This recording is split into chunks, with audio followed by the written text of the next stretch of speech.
Hey everyone. Welcome back to Uncensored 911. My name is Sean. In today's episode, we are going to be covering different topics. This first call is going to be relatable to every single one of us. Why? Well, we all go grocery shopping, right? Well, this first call is about what happened at a grocery store here in Florida called Publix. This Publix is in Orlando. I have actually been to this particular Publix myself, and never knew that this awful crime took place there.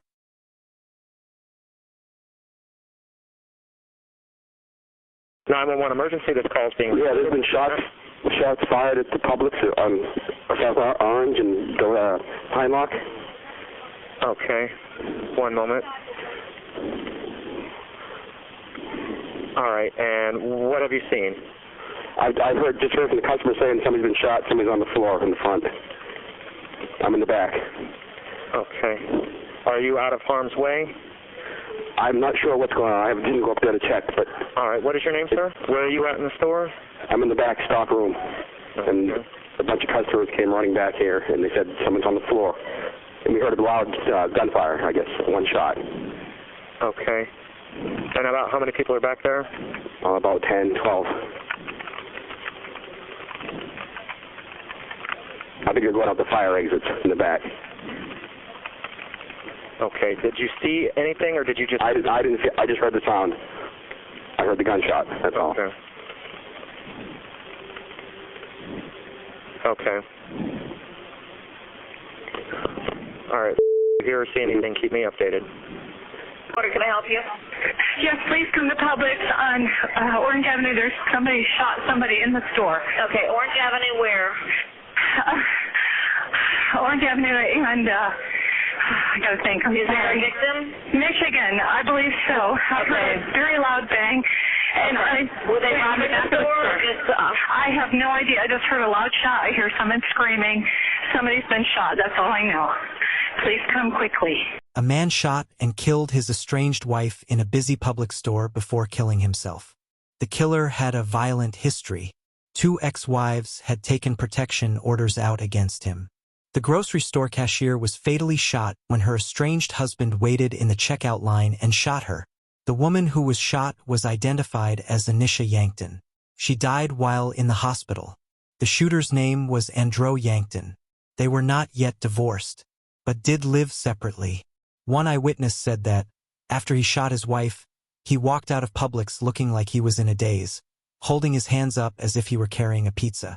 The eyewitness then said that the husband was still holding the gun, and before the witness could call 911, he saw police approach the man and saw the man take his own life.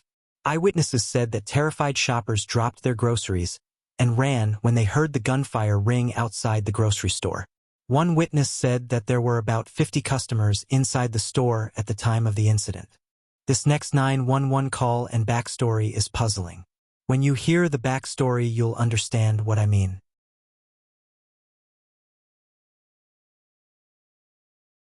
Rudy 911. My sister and my mom got shot. What?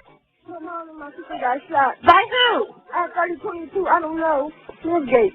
2528. No, 3022. 3022 Northgate Drive. 3022 Northgate Drive. On 911, they're advising someone got shot. Who shot them, honey? I don't know. I was seeing that person in our house out the street. That's affirmative. I'm trying to get further now. Medic 35 the radio. Honey, what is your name? Medic 35 and route to 4108 Monticello, apartment 102. Copy. Okay, your name's what? Okay, where did they get shot at, honey? Where did they get shot at? My sister got shot in her stomach, and my mom got shot in her side. Okay, Hurry up. Okay, stay on the line with me. Okay. 2528, you have 2 victims there that have been shot. They're advising one in the stomach, one in the side. Unknown where the shooter is. Where did the shooter go, honey? I think out the door. You don't know who it was? No. They're advising unknown shooter. He left out the door. It was a male. 34, 35, squad call. 45 copy. No, 3022. There are twists to this backstory, so stick with me here. A five-way conspiracy led to the deaths of a mother and her daughter. James Christian said he was sorry for his part in the double murder, and he pleaded guilty to complicity to 2 counts of involuntary manslaughter, aggravated burglary with firearm specifications, and tampering with evidence. He was sentenced to 18 years. Melvin Turner, the triggerman, was sentenced to 19 years. Marquise Floyd pleaded guilty to 2 counts of complicity to involuntary manslaughter, aggravated burglary with firearm specifications, and tampering with evidence. He was sentenced to 22 years. Apollonia Baker, who was the getaway driver, if you will, was sentenced to 6 years. She pleaded guilty to complicity to involuntary manslaughter, complicity to aggravated burglary, and tampering with evidence. She, like the others, also agreed to take polygraphs to confirm her role in the crime. Denise Jackson was given a 13-year sentence for her plea. But Christian was the one who targeted the intended target, Semi Shorter. But Semi eluded the attack that night. This is what went down. Turner, Christian, and Floyd entered the home of Wilnius and Jabriasia Green. These killers were looking for Semi, because allegedly Semi was being accused of doing a bad thing with a younger female. Whether it's true or not, I do not know. I cannot find any court documents on it with his name. The only court documents I could find with his name attached to it had to do with a robbery at a pizza place. So, these guys decided, and this is all in a court affidavit, that because of this conspiracy that they believed that Semi needed to pay for what he did. Wilnius and Jabriasia were shot and killed in the attack with an assault rifle. This next 911 call is terrible. The backstory that goes with it is even worse. If you're listening to this and you're a landlord, please just let your tenants get their stuff and go. Don't go to the extreme like this guy did.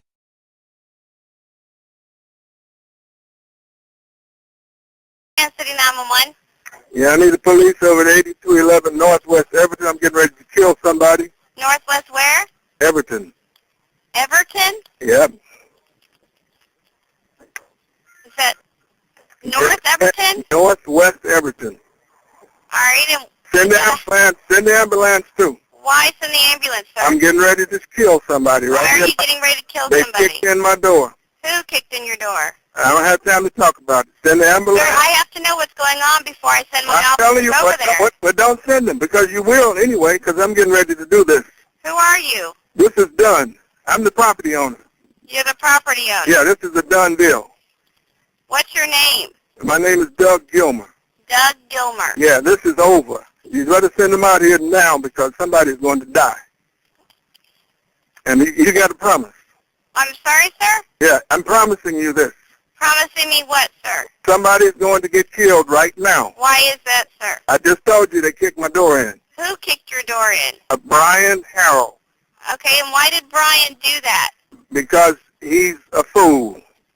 Who is Brian? Is he a worker or is No, he... I'm through talking, ma'am. Bye. Sir, I'm through. sir, don't hang up on me.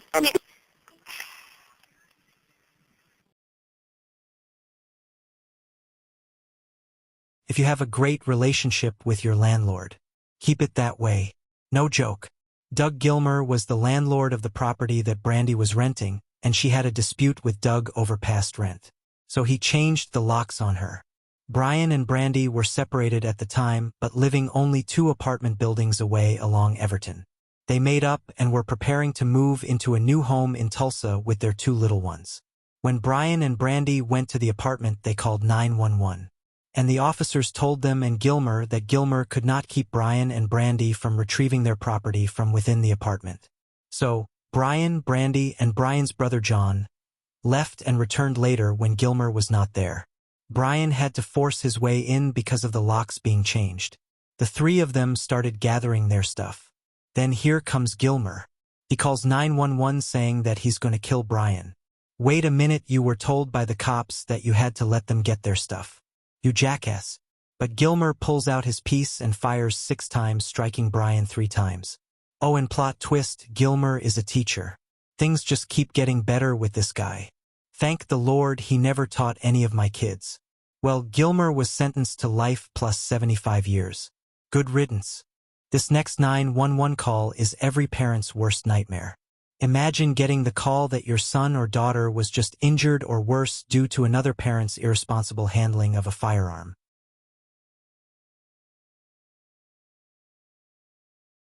911, you have an emergency. I just shot my best friend on accident. Oh my God. You just shot your best friend? What On happened? accident, I'm sorry. No, I just shot my best friend. Okay, stay on the phone with me, alright? Yeah, I just Are you at 1300 North 73rd Way? Yeah, am I going to go to jail? Listen. Am I going to go to jail? Calm down. Is your friend still alive? No, he's dead. I shot him in the head on accident. Oh my God. Oh my God. Okay, calm down. Am I going to jail? Am I going to jail? How did you, okay, stay on the phone, okay? Stay on the phone. How did you... I can tell you what happened. What happened? Alright, my mom has a gun and we were messing with it, and we took out the clip and we took out all the bullets, and Daniel was messing with it, and I said, give me the gun. And then I pulled the trigger to see if there was a bullet in there, and I shot him. Okay, honey, how old are you? I'm 14, I just shot my best friend. Okay, honey, stay on the phone. It's okay, okay? Yes. Okay, is your friend bleeding? No, he's dead. Okay, alright. No, I'm gonna go to jail. No, it's okay. Where's your parents at? They're at work. I just called my mom. She's coming right now. Okay, where's the gun at? I just put it back. You put it back? Put it back where, huh? In my mom's jaw.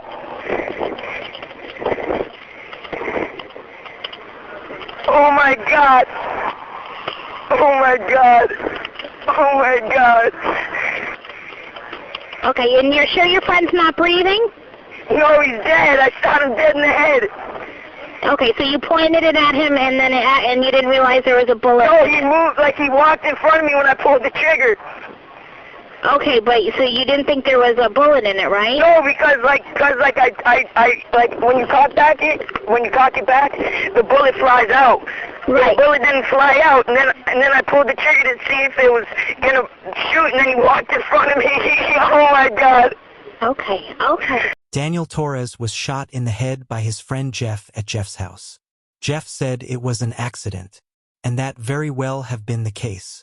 Daniel's dream of becoming a police officer when he grew up will never happen now. Daniel was known in school as a sharp student, a good track runner, and often the class clown. Classmates remember Daniel as the kid who enjoyed making friends and helped them with their math homework. Classmates say that on the day of the horrid event, Daniel and his friend Jeff, who were both 7th graders, stayed home from school because they opted not to go on a field trip to Universal's Islands of Adventure theme park in Orlando. Jeff was charged with manslaughter and was sentenced to 9 months in juvie and had to be on probation until he turned 21 years old. Police recovered the pistol that was used and found that it belonged to Jeff's mom. Jeff's mom, Sherry, was charged with culpable negligence. She was sentenced to 100 hours of community service, 4 years of probation, and she had to surrender her gun. It's a long way away from Ethan Crumbley's parents and their sentences.